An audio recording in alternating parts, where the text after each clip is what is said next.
ಏಷ್ಯಾದ ಅತಿದೊಡ್ಡ ಸರ್ವ ಋತು ಮೀನುಗಾರಿಕಾ ಬಂದರು ಎಂಬ ಹೆಗ್ಗಳಿಕೆಗೆ ಪಾತ್ರವಾಗಿರುವ ಮಲ್ಪೆ ಬಂದರಿನಲ್ಲಿ ಮೀನುಗಾರರ ಅನುಕೂಲಕ್ಕಾಗಿ ಸುಮಾರು 12 ವರ್ಷಗಳ ಹಿಂದೆ ನಿರ್ಮಿಸಲಾದ ಶೌಚಾಲಯಗಳು ಎಂದಿಗೂ ಬಳಕೆಗೆ ಲಭ್ಯವಾಗದೆ ನಿರುಪಯುಕ್ತವಾಗಿ ಬಿದ್ದಿವೆ. ಮಹಿಳಾ ಮೀನುಗಾರ್ತಿಯರಿಗಾಗಿ ನಿರ್ಮಿಸಿದ್ದ ವಿಶ್ರಾಂತಿ ಕೊಠಡಿಯು ಪಾಳು ಬಿದ್ದಿದ್ದು ಮೂಲ ಸೌಕರ್ಯಗಳ ಕೊರತೆ ಬಗ್ಗೆ ಮೀನುಗಾರರು ತೀವ್ರ ಅಸಮಾಧಾನವನ್ನು ವ್ಯಕ್ತಪಡಿಸಿದ್ದಾರೆ. ಮೀನುಗಾರಿಕೆ ಇಲಾಖೆಯು ಲಕ್ಷಾಂತರ ರೂಪಾಯಿ ವೆಚ್ಚದಲ್ಲಿ 2 ಶೌಚಾಲಯಗಳನ್ನು ನಿರ್ಮಿಸಿದ್ರು ಅವುಗಳನ್ನು ನಿರ್ವಹಿಸಲು ಸಿಬ್ಬಂದಿಯನ್ನ ನೇಮಿಸದ ಕಾರಣ ಸಾರ್ವಜನಿಕ ಬಳಕೆಗೆ ತೆರೆಯಲಾಗಿಲ್ಲ ಎಂದು ಮೀನುಗಾರರು ದೂರಿದ್ದಾರೆ. ಮಲ್ಪೆ ಬಂದರಿನಲ್ಲಿ ಪ್ರತಿದಿನ ಸುಮಾರು 700 ಮೀನುಗಾರಿಕಾ ದೋಣಿಗಳು ಮೀನು ಇಳಿಸುತ್ತಿದ್ದು ಸಾವಿರಾರು ಮೀನುಗಾರರು ಮತ್ತು ಕಾರ್ಮಿಕರು ಇಲ್ಲಿ ಕಾರ್ಯನಿರ್ವಹಿಸುತ್ತಾರೆ.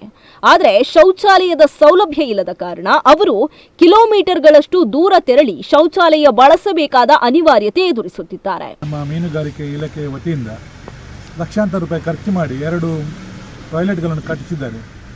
ಅದು ಕಟ್ಟಿಸಿ ಇವತ್ತು 12 ವರ್ಷ ಆದರೂ ಅದು ಬಿರುಕೆಲ್ಲ ಬಿಟ್ಟಿದೆ. ಈಗ ಅದನ್ನೊಂದು ಚಾಲನೆ ಮಾಡಲಿಕ್ಕೆ ಅಂದರೆ ಸಾರ್ವಜನಿಕರಿಗೆ ಮೀನುಗಾರರೆಲ್ಲ ಇಲ್ಲಿ ಒಂದು 700 ಬೋಟಲ್ಲಿ ಮೀನು ಕಾಲಾಗ್ತದೆ.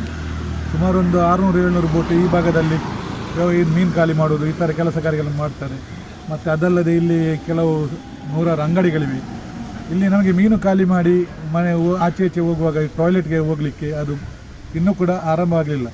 ಇನ್ನೂ ಕೂಡ ಅದು ಹಾಗೆ ಇದು ನಾವು ಸಾರ್ವಜನಿಕರು ಎಷ್ಟು ಹೇಳಿದರು ಅದರ ಬಗ್ಗೆ ಮೀನುಗಾರಿಕೆ ಇಲಾಖೆಯವರಿಗೆ ನಾವು ಕೇಳಿದರೆ ನಾವು ಎರಡೆರಡು ಸಾರಿ ನಾವು ಇದಕ್ಕೆ ಕಳಿಸಿದ್ದೇವೆ ಬೆಂಗಳೂರಿಗೆ, ಅದರ ಪ್ರೊಫೆಸರ್ ಅದಕ್ಕೆ ನಿರ್ವಹಣೆ ಮಾಡಲಿಕ್ಕೆ ಇದು ಜನ ಕೊಡಿ ಅಂತ.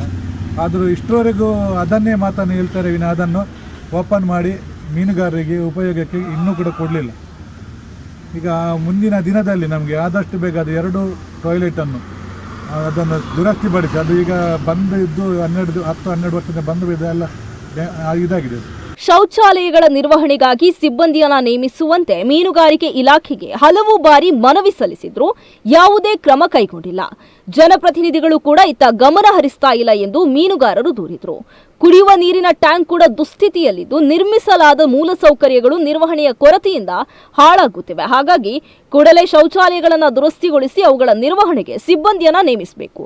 ಸಾಧ್ಯವಾಗದಿದ್ದರೆ ಸ್ಥಳೀಯರಿಗೆ ಟೆಂಡರ್ ಮೂಲಕ ನಿರ್ವಹಣೆಯ ಜವಾಬ್ದಾರಿ ವಹಿಸಬೇಕು ಎಂದು ಮೀನುಗಾರರು ಆಗ್ರಹಿಸಿದ್ದಾರೆ. ಜನಪ್ರತಿನಿಧಿಗಳು ಹಾಗೂ ಸಂಬಂಧಪಟ್ಟ ಅಧಿಕಾರಿಗಳು ಈ ಸಮಸ್ಯೆಯನ್ನ ತಕ್ಷಣ ಗಮನಹರಿಸಬೇಕು ಎಂದು ಆಗ್ರಹಿಸಿದ್ದಾರೆ.